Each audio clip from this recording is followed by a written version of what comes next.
हाय सांग मैंने आज आम वर्षा पागे आज बांग्लोर सहर में आम एक चिकेन तुरतुरी तैयार करुचु। आज वर्षा पागे टिके चिकेन खाइले हट हट लगे गरम गरम लगे गरम पाग चिकेन आम हम आज चिकेन मिक्स मसला सहित तैयारी हम एवं ये मिक्स मसला द्वारा डायरेक्ट आपन कष्ट करिया पड़िबनी।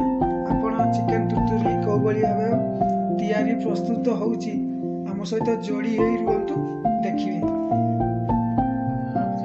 वर्तमान देखंतु चिकेन रे पड़ी जाइछि अदा रसुण पियाज बटा हळदी चिकेन मसला मटन मसला जीरा पाउडर धनिया पाउडर लंका पाउडर ये सब पड़ी जाइछि। वर्तमान चिकन टाक गोले दिया जीवो तापर सहित हल्का टिके दही मिसई दिया जीवो।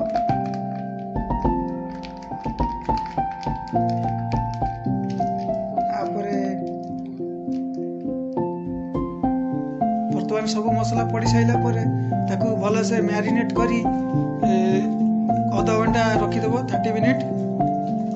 बर्तमान देखो आम कौ भाई मैरिनेट कराई चिकेन को ये भल भाव गोले गाड़े घोरेगी आधा घंटा रखीदेव। बर्तमान कड़ी बसी जाइए गैस रे। बर्तमान मस्टार्ड ऑयल सोरिष तेल परिमाण अल्प परिमाण नेबे एवं तेल गरम हो साइला परे ता सहित गोटा मसला एवं तेजपत्र पकईदेवे।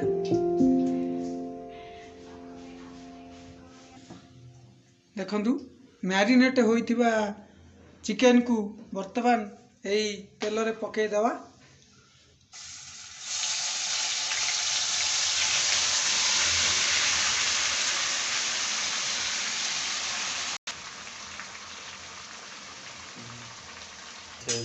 वर्तमान चिकेन टाक भल भाव टिके गोले गले घाटिकी मिसई देवे।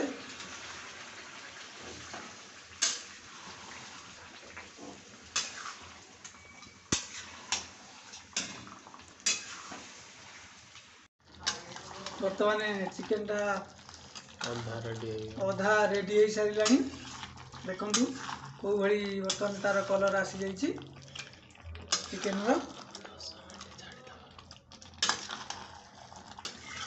ताकू आम हार्डली 10 मिनिट्स ताकू घोड़े रखा। तापर चिकेन तुरतुरी आमर प्रस्तुत हो आम खाइबा। वर्तमान आमर चिकेन तुरतुरी बर्तमान प्रस्तुत हो सारी रेडी हो सारा। देखंतु केते जल्दी आमर ये चिकेन तुरतुरी प्रस्तुत हो गला। वर्तमान आमर रेडी तादरे वर्तमान धनिया पत्र टी पकईदेवा। गरम मसला तो पड़ी। बर्तमान आम चिकेन रेडी। बर्तमान गैस टी को बंद करदे। बर्तमान चिकेन टी को देखिया कौ भाई आमर टेस्ट है।